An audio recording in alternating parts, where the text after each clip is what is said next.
goes to come into his box, he just runs right in the pack.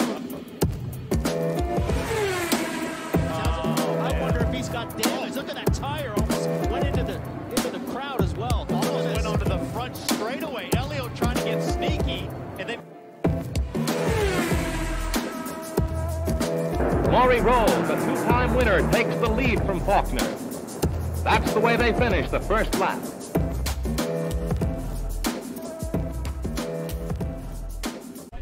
Joined first by Graham Rahal. Graham, you won here a couple years ago. You've had some good results since then. What's it take to get back in victory lane this weekend?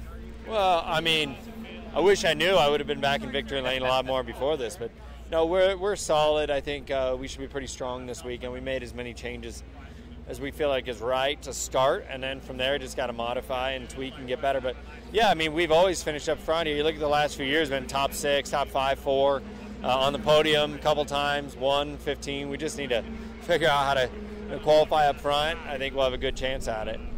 What's it take to be successful at a technical track like this?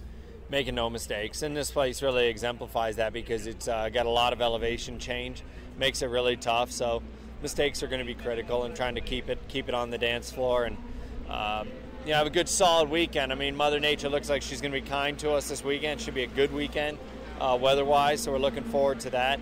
But just a lot of elevation, a lot of blind spots around here, so keeping it on the dance floor is always good. Lastly, this is the second race in a row you've had the Saturday evening practice after qualifying instead of Sunday morning. How'd you like it in Road America? Do you like it then, or would you prefer it Sunday morning, more close to race time? With the early starts, Saturday night's fine. With the early starts, it's a good thing to have it Saturday night. So for me, it's perfectly fine. Cool. Good luck this weekend. Thanks.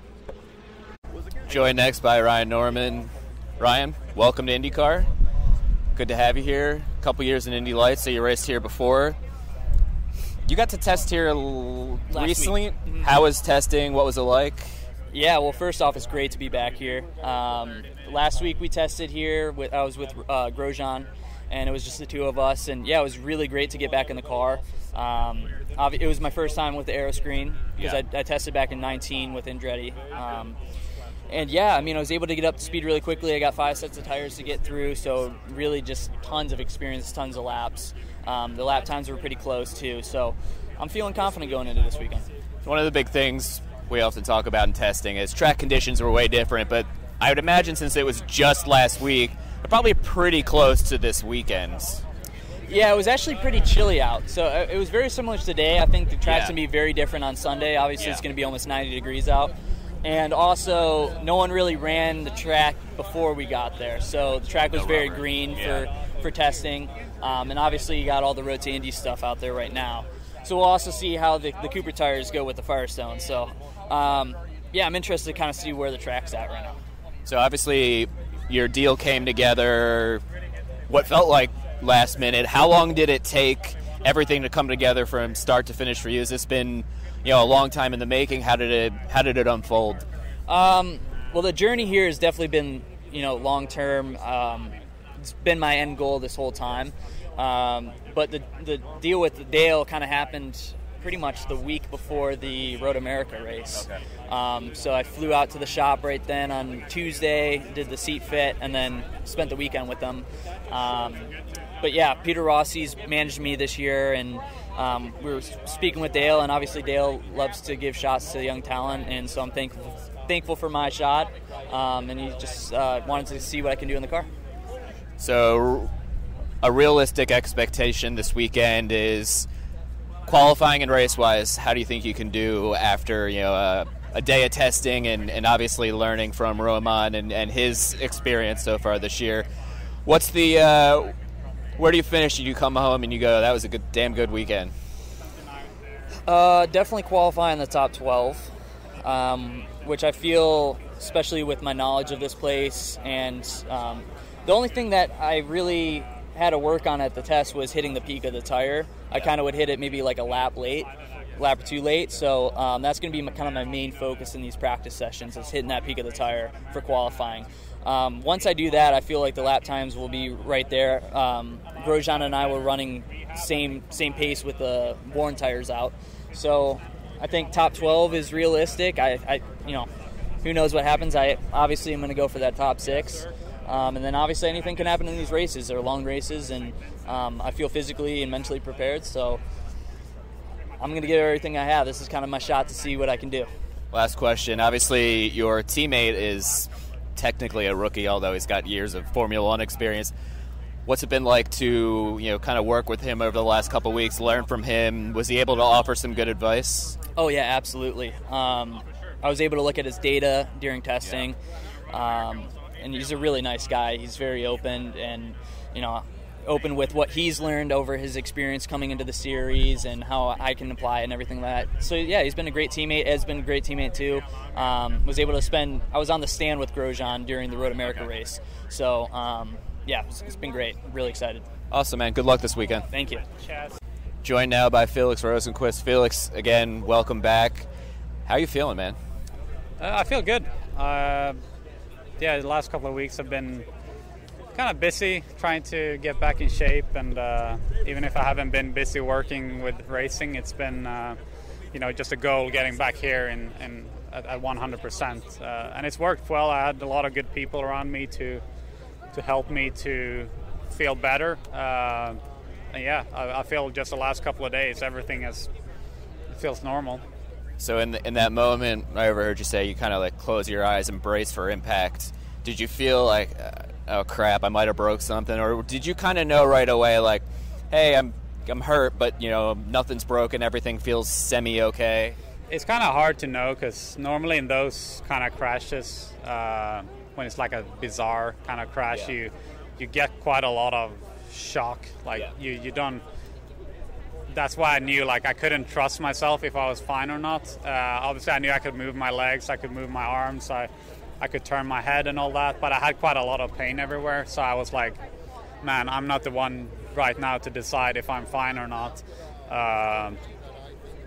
But yeah, it's a weird scenario, and when you start calming down from it, then you realize pretty much where you might have an injury or pain, but not. Yeah, they realize pretty quickly that nothing is broken, and they did a good job with everything.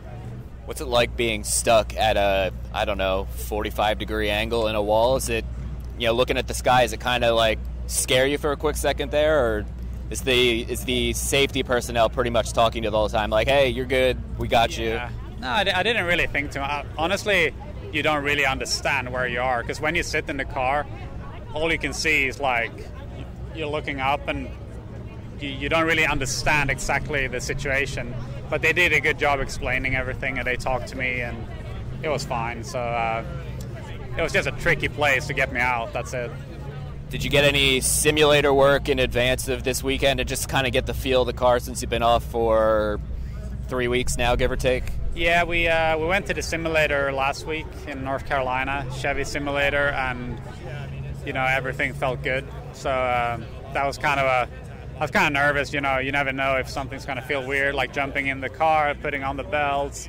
Maybe you might get dizzy or something, but everything was good. So we were all really pleased with that.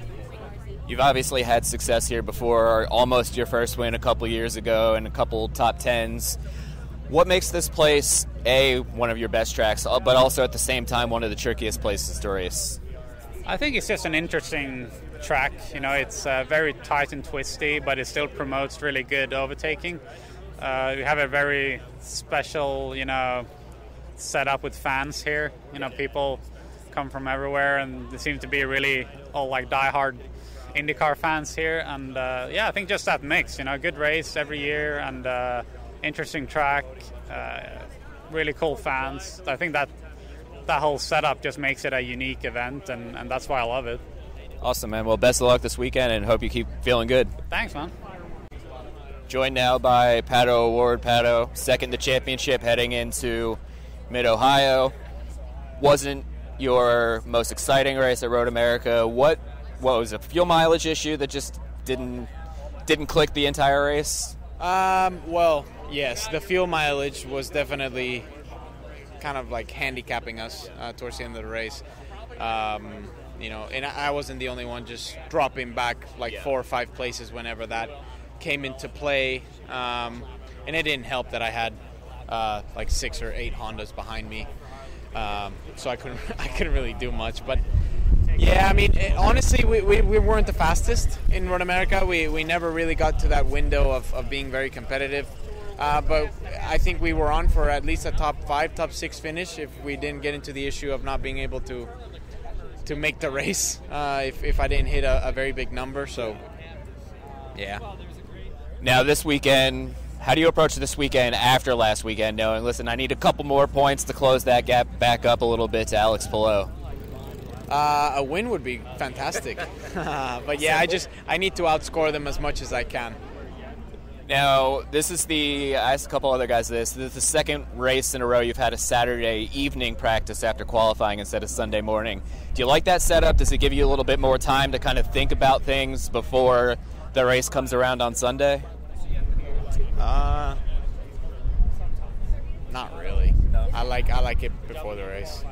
So what difference does it make having it on Sunday morning for those who maybe don't understand? You don't have to sleep after it. You kind of just wake up and it's straight to the race. But I feel like when you have it on race day, you wake up, you do that, you're back into like the feeling of everything, and then you get into the race. So, I mean, honestly, it's whatever. But if I had to choose from one or the other, the only con and bad thing about having it on Sunday is that if you have a shunt, you might be in a very difficult position for the race. So how are you feeling about your odds this weekend right now for a top 5 finish? Granted, we haven't even started practice yet, but how do you feel heading into this weekend?